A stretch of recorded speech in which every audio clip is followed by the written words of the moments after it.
Assalomu alaykum do'stlar, bu Qozoq Story Time. Biz boshlaymiz. Yoriq.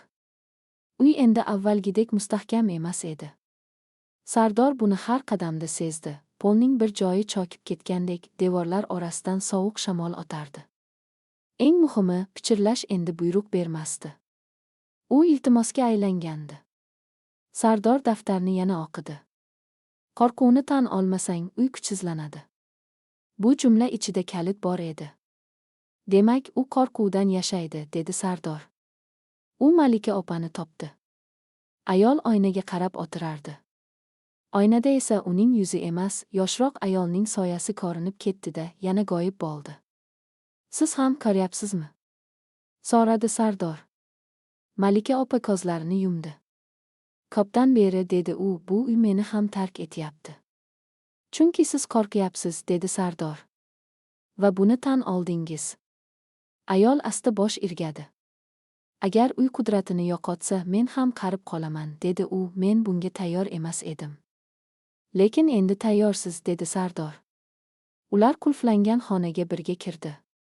Sandiqlar ochiq edi. Ichidagi daftarlar sahifalari ozozdan varaqlanardi.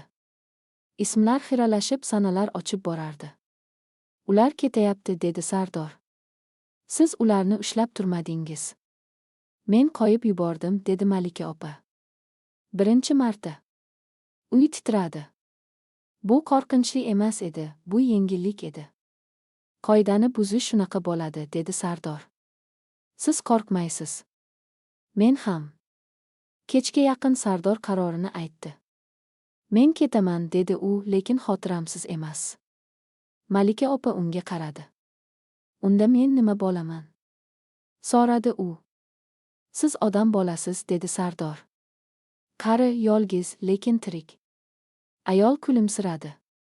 Bu kulgi og'riqli, ammo haqiqiy edi. Demak, men bir asrlik qarzimni to'layman, dedi u. Tun yaqinlashdi. 7-chi kunning so'nggi soatlari boshlandi. Uy ichida chiroqlar ochdi, lekin qorong'ilik qo'rqinchli emasdi. Sardor eshik tomon yurdi. Agar hozir chiqsang, dedi Malika opa, uy butunlay qulaydi. Bilaman, dedi Sardor. Lekin u endi hech kimni yutmaydi. U eshik tutqichini ushladi. Men qo'rqmayman, dedi u baland ovozda. Shu payt uy ichida chuqur sukut bo'ldi. Pichirlash to'xtadi. Devorlar jim qoldi. Malika opa ko'z yoshlarini yashirmadi. Men ham qo'rqmayman, dedi u pichirlab. Va uyda yoriq paydo bo'ldi. Bu yoriqdan yorug'lik tushdi. Sardor tashqariga qadam qo'ydi. Havo sovuq, ammo erkin edi. U orqasiga qayrildi. Uy hali turardi. Lekin u endi uy emas, oddiy bino edi. Yana uchrashamizmi? So'radi Malika opa. Agar xohlasangiz, dedi Sardor. Endi bu tanlov. 7-chi kun tugashiga hali vaqt bor edi. Ammo eng og'ir sinov hali oldinda edi. Qaytish. Uy titrardi. Bu endi asta-sekin emas edi. Pol ostidan gijimlangan tovushlar chiqardi, devorlar orasidan chang tushardi. Xuddi uy o'zining ichida jamlangan 100 yillik og'irlikni ko'tara olmayotgandek edi. Sardor hovlida to'xtab qoldi. U ketayotgan edi. Qaror qilingan edi. Lekin yuragi orqaga tortardi. Bu qo'rquv emas edi. Bu tugallanmagan gap edi. Agar men ketsam, dedi u ichidan. Hammasi shu yerda qoladi. Uy ichidan Malika opaning ovozi eshitildi. Sardor. Bu ovoz zaif edi. Oldingi sokinlik yo'q edi. Bu ovozda insoniy qo'rquv bor edi. Sardor qaytdi. Malika opa zal o'rtasida o'tirardi. U birdan juda qari ko'rinardi. Yelkalari bukilgan, yuzi ajinlar bilan to'la, qo'llari sovuq edi. Go'yo uy kuchini tortib olayotgandek. Men ketaman deb o'ylagandim, dedi u, lekin qo'rqyapman. Bu tabiiy, dedi Sardor. Siz birinchi marta o'zingiz uchun tanlayapsiz. Men yolg'iz qolaman, dedi ayol. Siz hozir ham yolg'iz edingiz, dedi Sardor sokin. Faqat buni tan olmagansiz. Qulflangan xona eshigi ochiq edi. Sandiqlar deyarli bo'shab qolgan. Ismlar xiralashgan. Daftarlar yopilgan. Pichirlash o'rniga endi chuqur sukunat bor edi. Ular ketdi, dedi Malika opa. Men ularni qo'yib yubordim. Bu yaxshi, dedi Sardor. Endi siz ham ketishingiz mumkin. Ayol bosh chayqadi. Yo'q. Agar men ketsam, uy qulaydi. U bilan birga oxirgi xotiralar ham yo'qoladi. Bu xotiralar sizniki emas, dedi Sardor. Ular allaqachon ozod. Uy yana larzaga keldi. Shiftning bir bolaga qulab tushdi. Vaqt kam, dedi Sardor. Tanlang. Malika opa Sardorga qaradi. Agar men qolsamchi? Unda siz bu yerda yolg'iz qaraysiz, dedi Sardor. Va bu safar umr uzaymaydi. Ayol chuqur nafas oldi. Agar ketsamchi? Unda uy qulaydi, dedi Sardor. Lekin siz odam sifatida chiqasiz. Malika opa ko'zlarini yumdi. Men 100 yil yashadim, dedi u, lekin bir kun ham odam bo'lib yashamaganman. U o'rnidan turdi. Shu payt Sardor nimanidir sezdi. Uyning tashqarisida qadam tovushi bor edi. Darvoza sekin ochildi. Bir yigit kirib keldi.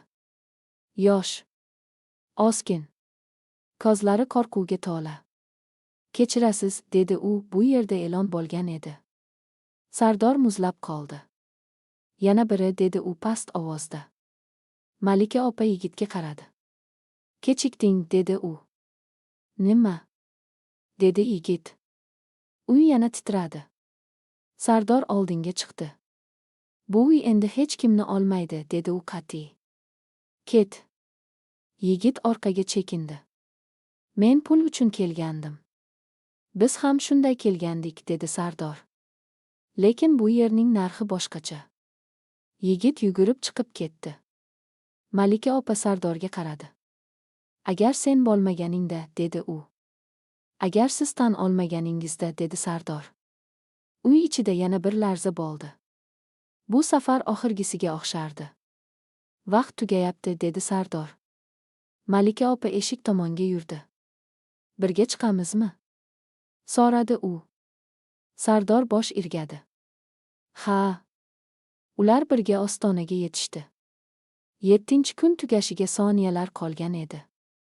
Va eng so'nggi haqiqat hali aytilmagan edi. 7-kun. Soat yo'q edi. Lekin vaqt bor edi, u og'ir edi. Nafas bilan birga bosilib, yurak bilan birga urardi. Sardor va Malika opa ostonada to'xtab qolishdi. Tashqarida shamol sovuq, ammo tirik edi. Ichkarida esa uy oxirgi bor eslab qolmoqchidek jim turardi. Agar hozir chiqsak, dedi Malika opa sekin, hammasi tugaydimi? Tugaydi, dedi Sardor. Lekin yo'qolmaydi. Ayol bosh irgadi. Men shuni bilmoqchi edim. Ular qadam tashlashga hozirlanishdi. Shu payt uy ichidan ovozi aniq bo'lgan pichirlash keldi. Endi bu ko'plik emasdi. Bu bitta ovoz edi. Sardor. U to'xtadi. Kim bu? Dedi u. Malika opa oqarib ketdi. Bu sening otang, dedi u pichirlab. Sardorning yuragi siqilib ketdi. Nima? Dedi u, bu mumkin emas. Uy xotirani chaqiradi, dedi Malika opa. Eng og'irini, eng tugallanmaganini. Sardor ichkariga qaytdi. Zal o'rtasida bitta sandiq qolgan edi. Ustida ism yo'q edi. Faqat sana, Sardorning tugilgan kuni. Bu nima? Dedi u. Sen kelmasdan oldin tayyorlangan, dedi Malika opa. Uy seni kutgan. Sardor sandiqni ochdi. Ichida daftar bor edi. Birgina sahifa. Kechir. Men qo'rqdim. Bu otasining qo'lyozuvi edi. Sardor ko'z yoshlarini yashirmadi. Demak, u ketgani uchun ham uy meni tanlagan, dedi u, chunki men ham kechirmaganman. Uy titradi. Bu titroq qo'rqinchli emasdi. Bu yengillik edi. Eng shoshirlik haqiqat shu, dedi Malika opa. Uy odamlarni yutmaydi. U tugallanmagan xotiralarni to'ldiradi. Agar to'ldirsang, ketasan. Sardor daftarni yopdi. Men kechirdim, dedi u baland ovozda. Men qo'rqmayman. Zal yorishdi.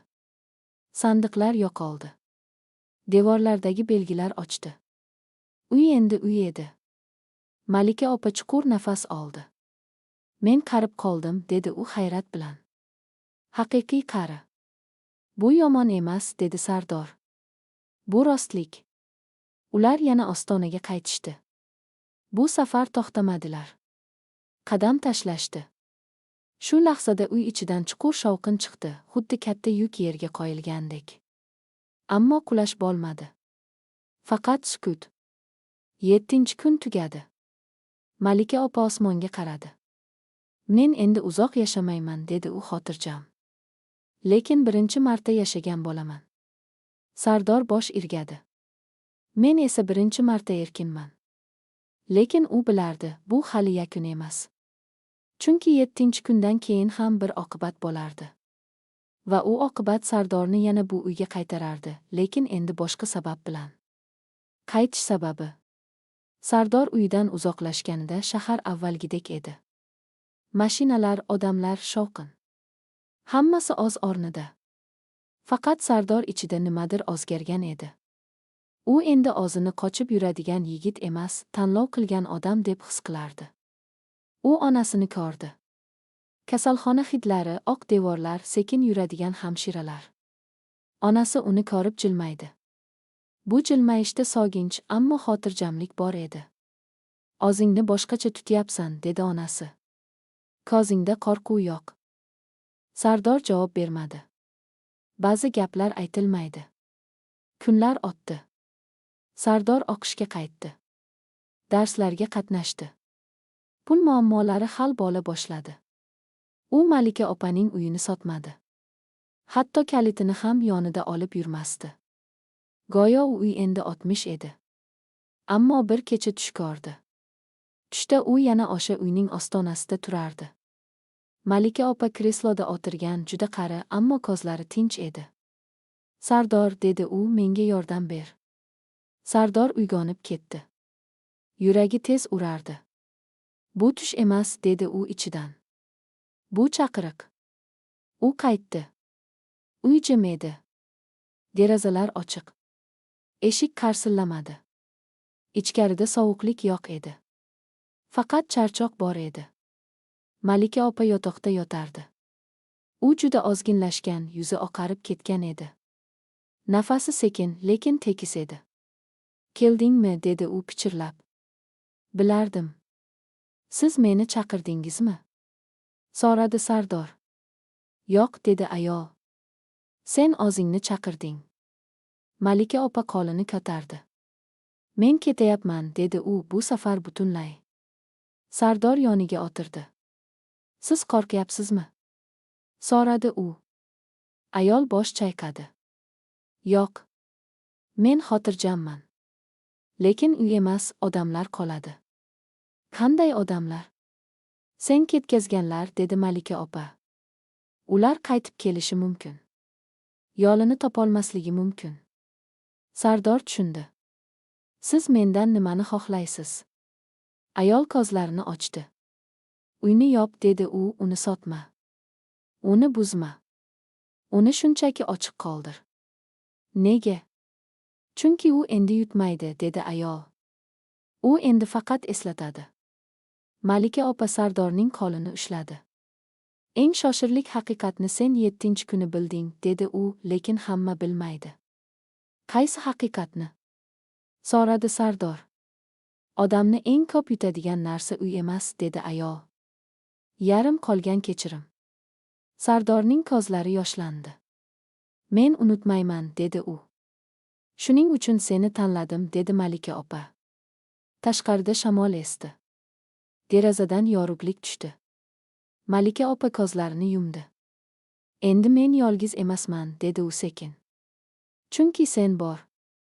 U jim qoldi. Sardor uzoq o'tirib qoldi. Uy ichida endi hech qanday pichirlash yo'q edi. Faqat soatning sekin urishi, u qachon paydo bo'lganini Sardor bilmadi. U Malika opaning yuziga qaradi. Siz endi erkinsiz, dedi u. Ertasi kuni tong otganda Sardor uyni ochiq qoldirdi. Darvoza yopilmadi. Eshik qulflanmadi. Bu uy endi sinov emas, balki eslatma edi. Ammo hikoya hali tugamagan edi. Chunki oxirgi haqiqat Sardorni kutayotgan edi. Va u haqiqat 8 qismda ochiladi. So'nggi haqiqat. Tong sokin keldi. Sardor uyning hovlisida yolg'iz turardi. Havo salqin, osmon tiniq edi. Kecha bu uy ichida asrlar yigilgan edi, bugun esa u oddiy ko'rinardi. Lekin Sardor bilardi, oddiy ko'ringan narsalar ba'zan eng og'ir sirlarni yashiradi. U yana ichkariga kirdi. Malika opa yotoqda tinch yotardi. Yuzi sokin, lablarida juda nozik tabassum bor edi. Nafasi yo'q edi. U ketgan edi. Sardor ko'zlarini yumdi. Siz va'dangizda turdingiz, dedi u past ovozda. Siz odam bo'lib ketdingiz. Hujjatlar stol ustida tayyor edi. Malika opa hammasini oldindan o'ylab qo'ygan ekan. Uy Sardor nomiga o'tkazilgan. Hech qanday shart yo'q edi. Hech qanday qarz, majburiyat yo'q edi. Lekin eng oxirida bitta konvert bor edi. Ism yozilgan, Sardor. U konvertni ochdi. Ichida qisqa xat bor edi. Bu uy seni boy qilish uchun emas edi. Bu uy seni to'xtatish uchun edi. Sen 60ingdan qochmasdan yashashni tanlading. Endi bu uyni boshqalar uchun jim eslatma qil. Sardorning qo'llari titradi. U hovliga chiqdi. Darvoza ochiq edi. Mahalladan bir kampir o'tayotgan edi. U uyni ko'rib to'xtadi. Bu uyda ilgari odamlar yo'qolardi, dedi kampir. Endi esa yorug'lik bor. Sardor bosh irgadi. Endi bu yerda hech kim yo'qolmaydi, dedi u. Kunlar o'tdi. Sardor uyni o'zgartirmadi. Ta'mir ham qilmadi. U faqat eshikni ochiq qoldirdi. Ba'zan yo'lovchilar kirib chiqardi, dam olib ketardi. Hech kim qolib ketmasdi. Uy endi yutmasdi. U faqat eslatardi. Yillar o'tdi. Sardor o'qishni tugatdi. Onasi sog'aydi. Hayot o'z iziga tushdi. U boy bo'lmadi, lekin u endi qarzdor emasdi, na pulga, na qo'rquvga. Ba'zan u kechqurun uyning ostonasida o'tirardi. Shamol esardi. Devorlar jim edi. Siz uddaladingiz, dedi u ichidan. Biz uddaladik. Bu hikoya nikoh haqida emas edi. Bu hikoya pul haqida ham emas edi. Bu hikoya qo'rquv bilan kelishuv qilgan odam va uni buzishga jur'at etgan yigit haqida edi. Eng shoshirlik haqiqat esa shunday edi. Odamni yutadigan uy emas. Odamni yutadigan aytilmagan gap. Sardor uni aytdi. Shuning uchun u tirik qoldi.